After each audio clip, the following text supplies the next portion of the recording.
Hello guys.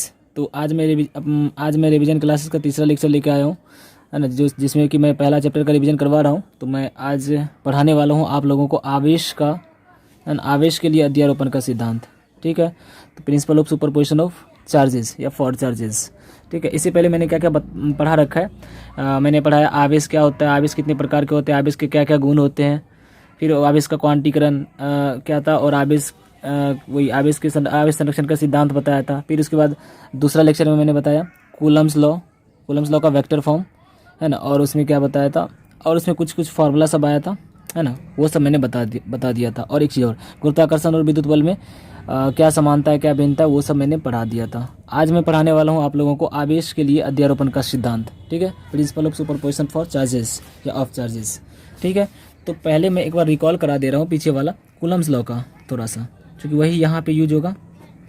Coulomb का नियम, coulomb के नियम से, है ना, मैंने क्या, कूलम का नियम क्या कहता है कि अगर हमारे पास दो चार्ज है, एक Q1 चार्ज है और एक Q2 चार्ज है, और कितना डिस्टेंस पर रखा हुआ, 8 डिस्टेंस पर। Q1 और Q2 चार्ज अगर 8 डिस्टेंस पर रखा हुआ है तो इस पर कितना क्या लगता है, बल लगता है। और वो बल क्या होता है, बल कितना लगता है, अगर Q1 charge Q2 charge r दूरी पर है तो कितना बल लगता है, F बराबर K Q1 Q2 bye r square. ये आपको बात याद रखनी है। ठीक है। इसमें मैंने बताया था कि K का मान जो है ना, फॉर एरिया वैक्यूम के लिए 1/4 पाई एप्सिलॉन नॉट भी होता है ना। के की जो वैल्यू होती है वो होती है 9 × 10⁹ न्यूटन मीटर स्क्वायर पर कूलम स्क्वायर। और एप्सिलॉन नॉट, ये जो निर्वात वायु की विद्युतशीलता होती है, इसकी भी वैल्यू आपको याद रखना, एग्जाम में पूछा जाता है। 8.85 × 10⁻⁻12 कूलम स्क्वायर पर न्यूटन मीटर स्क्वायर। ठीक है, ये था। चलिए अब देखते हैं इसमें क्या है, आवेश के लिए अध्यारोपण का सिद्धांत। किसके लिए, आवेश के लिए अध्यारोपण का सिद्धांत। तो अब ये बताने वाला हूँ मैं अध्यारोपण का सिद्धांत, आवेश के लिए अध्यारोपण का सिद्धांत, principle of superposition for this charges. तो ठीक है, देखिए ये क्या कहता है, पहले एक बार मैं समझा रहा हूँ इसमें क्या कहता है कि अगर हमारे पास, मान लो कि हमारे पास एक ये चार्ज Q है और बगल में एक यहाँ पे चार्ज Q1 रखा हुआ है। तो अभी कूलम के नियम से आपको पता है कि अगर दो चार्ज एक दूसरे के करीब रखा हो तो उस पर क्या लगता है, बल लगता है। कितना बल लगता है, F बराबर K Q1 Q2 bye r square. तो यहाँ पे Q1 चार्ज है और ये Q चार्ज है। तो अब अगर हम ये कह रहे हैं Q चार्ज पे कितना बल लगेगा, तो ये जितना है ना, ये चार्ज इस पर बल लगाएगा। मान लेते ये चार्ज इस पे बल लगा रहा है F1। ठीक है। हम कह रहे हैं कि दूसरा चार्ज यहाँ पे बगल में Q2, हमें इसी पे निकालना है ना। तो इस चार्ज पे अभी ये भी तो बल लगाएगा, अगर दूसरा चार्ज इसके बगल में तो वो भी बल लगाएगा। अगर हम कह रहे हैं कि तीसरा चार्ज है तो वो भी क्या लगाएगा, बल लगाएगा इस पे। और जितने सारे चार्जेस होंगे, अगर हमें किसी एक चार्ज पे फोर्स निकालना है तो जितने भी सारे चार्ज होंगे सब अगल बगल जितने भी रखे होंगे सब उस पर फोर्स लगाएगा। जैसे मान लो हमारे पास ये एक चार्ज है, यहाँ पर एक चार्ज है और एक चार्ज यहाँ है तो ये भी इस पर बल लगाएगा। एक चार्ज यहाँ है तो ये भी इस पर बल लगाएगा। ये चार्ज यहाँ पे है तो ये भी बल लगाएगा। मतलब जितने भी चार्ज आपस अगल बगल में सबके सब क्या लगेगा, इस पर बल लगाएगा। तो कह रहा है कि ये Q1 चार्ज है, R1 डिस्टेंस पे मान लेते तो ये बल लगा, इसने बल लगाया F1। Q2 चार्ज है, ये R2 डिस्टेंस पर, तो इसने बल लगाया F2। इसने कितना लगाया, इसने बल लगाया F2। ठीक है। ये Q3 चार्ज है R3 डिस्टेंस पे, तो इसने बल लगाया F3। इसने कितना लगाया, F3। ठीक है। ऐसे और जितने भी चार्जेस होंगे सब, अगर मान लो यहाँ पे नेगेटिव चार्ज होता तो वो आकर्षित करता तो इधर बल लगाता। ठीक है। तो अब इस Q चार्ज पर कितना बल लगेगा, इस Q चार्ज पर कितना बल लगेगा। तो एक चीज़ बताइए, इसने भी बल लगाया, इसने भी लगाया, इसने भी लगाया, तो सबको क्या कर देना है, कुल बल जो होगा सबको जोड़ देंगे। सबको क्या कर देना है, जोड़ देना। लेकिन कैसे जोड़ना है, वेक्टर की तरह जोड़ना है। कैसे जोड़ना है, वेक्टर की तरह जोड़ना है। मतलब इसको ऐसे जोड़ेंगे, है ना, किसी एक आवेश पर, यानी किसी, देखिए ये किसी एक आवेश पर कई आवेशों के कारण, ये आवेश ये आवेश ये आवेश, है ना, किसी एक आवेश पर कई आवेशों के कारण जो कुल परिणामी बल होता है ना, वो इन बलों के सदिश योग के बराबर होता है। मतलब Q आवेश पर लगने वाले कुल परिणामी बल, लगने वाले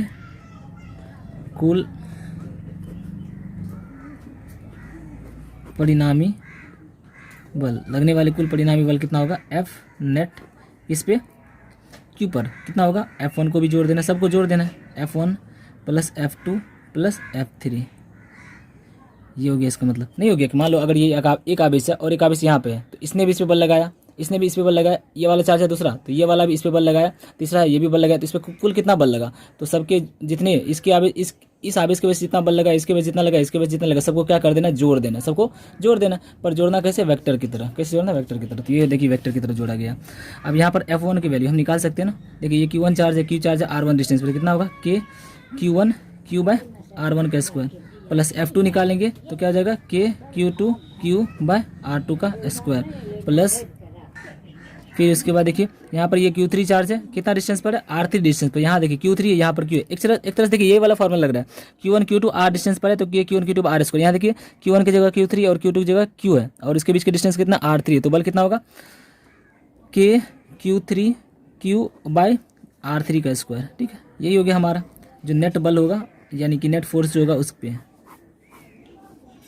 ये है इसका स्टेटमेंट। ठीक है, तो अब एक चीज़ देखिए, सबको वेक्टर की तरह ऐड करना है। ठीक है, तो अब इसका स्टेटमेंट मैं बता रहा हूँ, इसका स्टेटमेंट क्या कहता है अध्यारोपण का सिद्धांत का। अच्छा एक बात और याद रख, चलिए पहले स्टेटमेंट देखते हैं।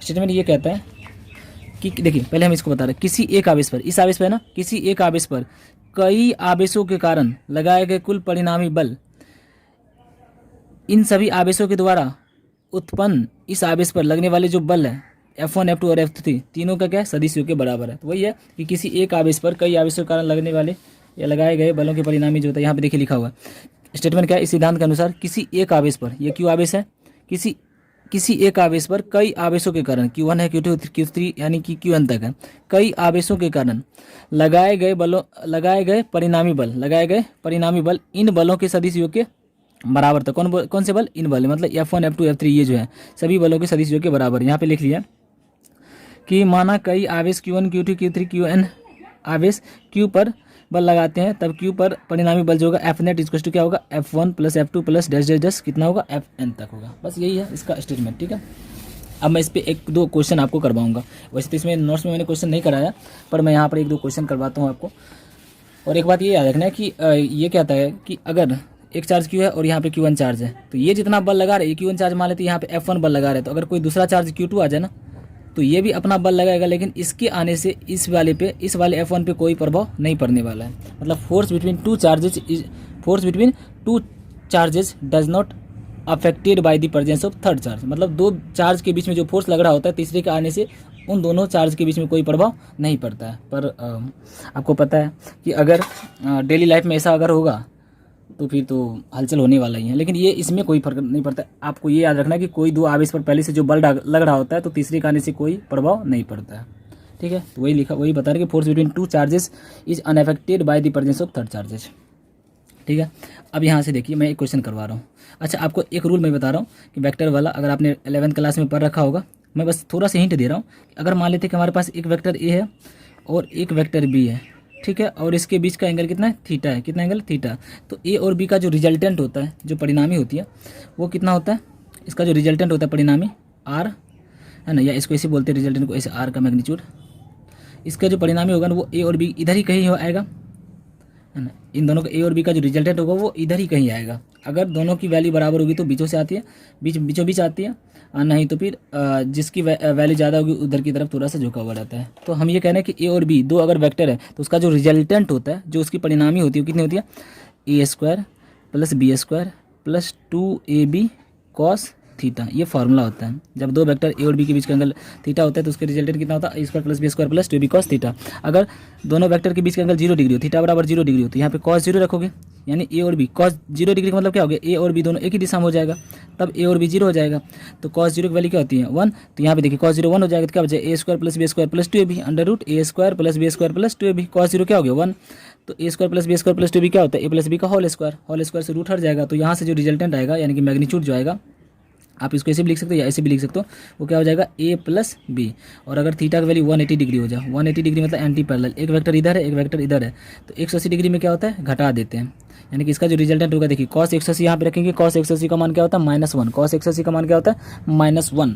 तो अगर यहाँ पे -1 रखोगे तो क्या होगा, A² प्लस B², ये -2AB। तो A माइनस बी का होल स्क्वायर से रूट हट जाएगा, क्या बचेगा, A B होगा, A- B होगा। बस ये बात याद रखनी। वैसे भी सोचो ना कि ये पेन है, इस पेन को दोनों एक ही तरफ, मान लो एक ये भी बल लगा, ये भी इधर ही बल लगा रहा है, एक इधर भी, ये भी इधर ही लगा रहा है, तो इस पे कुल बल कितना लगेगा, मान लो एक 5 न्यूटन खींच रहा है, एक इधर से 5 न्यूटन खींच रहा है, टोटल कितना लगेगा, 10 न्यूटन, क्योंकि दोनों के बीच का एंगल कितना है, 0 डिग्री। वही सोचो, एक इधर खींच रहा है 2 न्यूटन से और एक इधर खींच रहा है 6 न्यूटन से, तो इस पे बल कितना लगेगा, 4 न्यूटन, क्योंकि 6 वाला इधर 6 इधर से खींच रहा है और 2 इधर से खींच रहा है, तो 4 न्यूटन लगेगा। मतलब 180 डिग्री हो गया दोनों के बीच का एंगल, एक इधर खींच रहा है एक इधर खींच रहा है, दोनों एक से विपरीत खींच रहा है। तो जब 180 डिग्री होता है तो घटाते हैं, जब 0 डिग्री होता है तो जोड़ते हैं। बस आपको ये बात याद रखनी है, ठीक है। चलिए अब देखिए और एक चीज़ और, थीटा बराबर अगर 90 डिग्री हो जाए, थीटा बराबर 90 डिग्री हो जाए, तो इसका जो रिजल्टेंट होगा, यहाँ पे थीटा की जगह 90 रखो, कॉस 90 क्या होता है, 0। तो पूरा ये टर्म ही हो जाएगा 0, तो क्या बचेगा, under root A² plus B square. कब रिजल्टेंट हो जाएगा इसका, जब 90 डिग्री होगा तब। चलिए ठीक है, अब एक क्वेश्चन दे रहे हैं। क्वेश्चन क्या है हमारे पास, ये एक मान लो कि इक्विलेटरल ट्रायंगल समबाहु त्रिभुज है, ये एक समबाहु त्रिभुज है, ठीक है। मान लीजिए ए बी और सी है, यहाँ पर भी क्यू चार्ज रखा हुआ है, यहाँ भी क्यू चार्ज रखा हुआ है प्लस का, और यहाँ भी क्यू चार्ज रखा हुआ है, और मान लेते इसकी साइड एक्स है, कितनी है, एक्स है। हमें निकालना है किसी एक, है ना, किसी एक चार्ज पर बल निकालना है सभी आवेशों के वैसे। तो मान लेते कि सी बिंदु पर रखे आवेश पर लगने वाला बल निकालें। सी बिंदु पर रखे आवेश पर लगने वाला बल निकालना है। तो क्या हो जाएगा, देखिए सी बिंदु पर निकालना है, तो ये अब देखिए अभी मैंने बताया कि जिस पे बल निकालोगे उसके अगल बगल में जितने भी चार्ज है सब मिलकर के उस पर फोर्स लगाएगा। तो ये चार्ज भी इस पर फोर्स लगाएगा इधर, ये चार्ज भी इस पर फोर्स लगाएगा इधर, लगाएगा ना। इसका नाम हम देते हैं कि सी पर कौन लगा रहा है, बी वाला चार्ज ना, तो इसको बोलेंगे एफ सी बी। और यहाँ देखिए सी पर कौन लगा रहा है, ए वाला चार्ज, इसको बोलेंगे एफ सी ए, ठीक है। अब एफ सी बी और एफ सी ए की वैल्यू निकाल लेते हैं साइड में। सी बी मतलब यहाँ से यहाँ भी है, देखिए आपको ये पता है कि अगर ये Q1 चार्ज होता है और Q2 चार्ज होता है, आर डिस्टेंस पर होता है, तो कितना फोर्स लगता है, के Q1 Q2 bye are square. तो यहाँ देखिए यहाँ पे Q है, यहाँ भी Q है, और यहाँ भी Q है, और यहाँ भी Q है, और इसके बीच का डिस्टेंस कितना x है।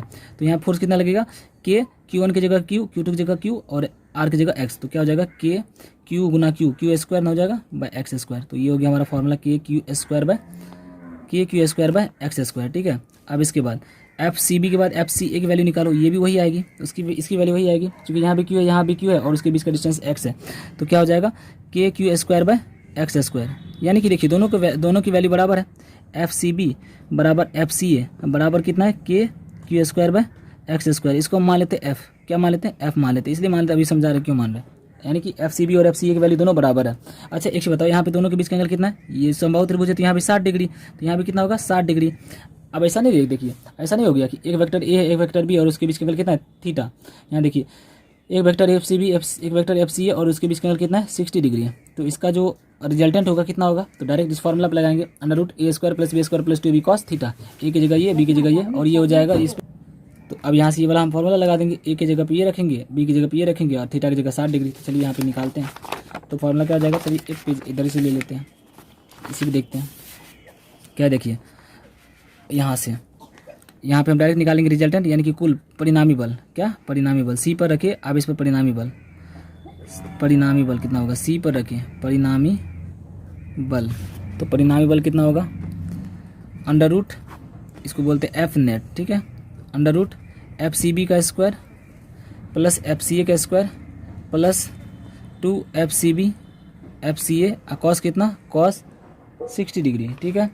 अब एक चीज़ देखिए, एफ सी बी और एफ सी बी की जगह और एफ सी ए की जगह पे क्या रख सकते हैं, एफ माना है ना, तो पहले हम एफ रख देते हैं। यहाँ भी हो जाएगा F square plus 2 F cos 60 degree की वैल्यू कितनी होती है, 1/2। यहाँ देखिए 2 से 2 मर गया, कितना बचा, F square plus F square कितना हो गया, एफ 3 एफ स्क्वायर।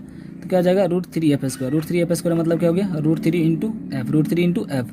तो √3 और एफ को हमने क्या माना था, के Q square by x square है, तो एफ की वैल्यू हम रख देंगे यहाँ पर, के Q square by x square. तो यही हो गया परिणामी बल, ये हो गया परिणामी बल, एफ नेट √3 के Q square by x square, ठीक है। तो ये बात आपको याद रखनी है। और भी क्वेश्चन है, बहुत सारे क्वेश्चन है, मैंने लेक्चर में करा रखा है ना। आप पहला चैप्टर का लेक्चर देखोगे तो इसमें बहुत सारे क्वेश्चन मैंने करा रखा है।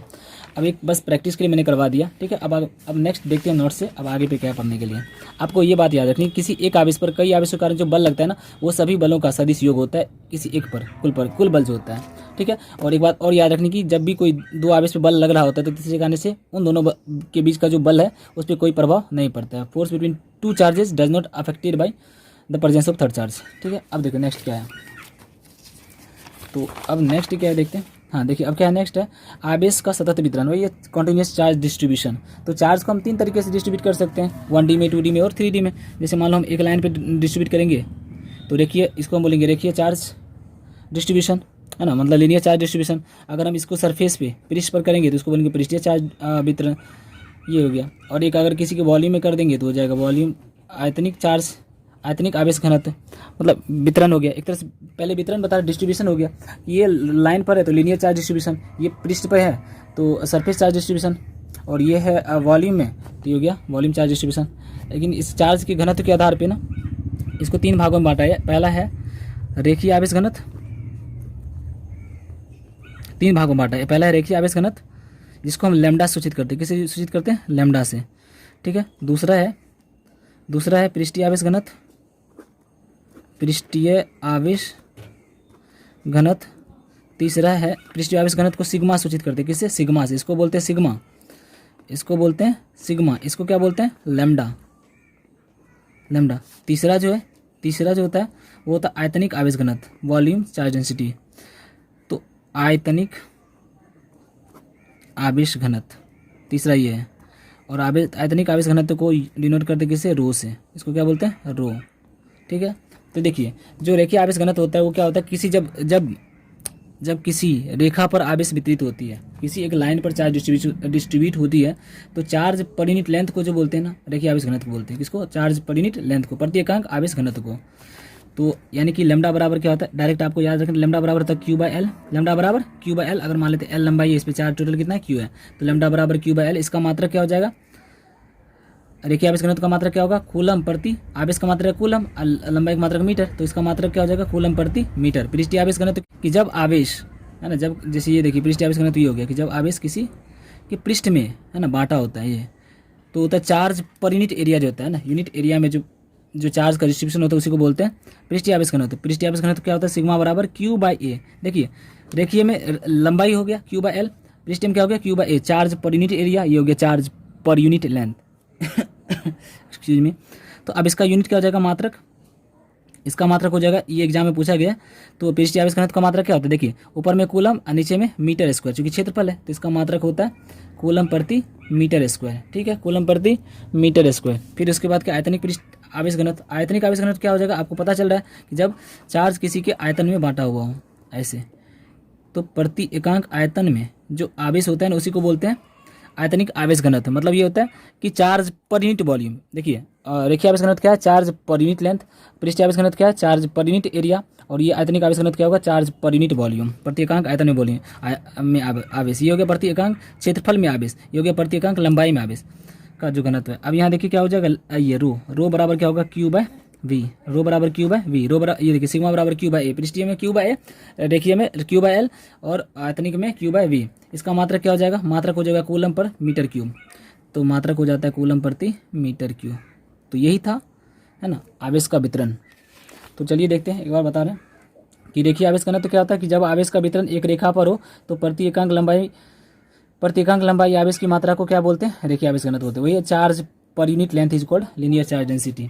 इसे लैम्डा से सूचित किया जाता है और लैम्डा बराबर क्या होता है? Q/L, ठीक है। और इसका मात्रा क्या हो जाएगा? कूलम प्रति मीटर।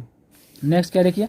पृष्ठीय आवेश घनत्व, सरफेस चार्ज डेंसिटी। जब आवेश का वितरण कहाँ हो? किसी समतल या वक्र के पृष्ठ पर हो ना, तो प्रति एकांक क्षेत्रफल आवेश की मात्रा को क्या बोलते हैं? आवेश का पृष्ठीय घनत्व। Charge per unit area is called surface charge density, ठीक है। इसे सिग्मा से सूचित किया जाता है। देखिए यहाँ पे लिखा हुआ इसे सिग्मा से सूचित किया जाता है। और सिग्मा बराबर क्या होगा? चार्ज पर यूनिट एरिया, मतलब सिग्मा बराबर Q/A।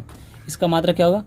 Q/A है तो कूलम प्रति मीटर स्क्वायर, ठीक है। ये कूलम प्रति मीटर स्क्वायर है, ठीक है। अब तीसरा क्या? आयतनिक आवेश घनत्व, वॉल्यूम चार्ज डेंसिटी। जब आवेश का वितरण किस वस्तु के आयतन में हो तो प्रति एकांक आयतन आवेश की मात्रा क्या बोलते हैं? आयतनिक आवेश घनत्व बोलते हैं। आवेश का आयतनिक घनत्व कहा जाता है चार्ज पर यूनिट वॉल्यूम, ठीक है। अब यहाँ पे क्या जैसे रो सूचित करते हैं, रो बराबर क्या होगा? चार्ज पर यूनिट वॉल्यूम, रो बराबर Q/V। इसका मात्रा क्या हो जाएगा? कूलम प्रति मीटर क्यूब होता है, ठीक है। यही था हमारा।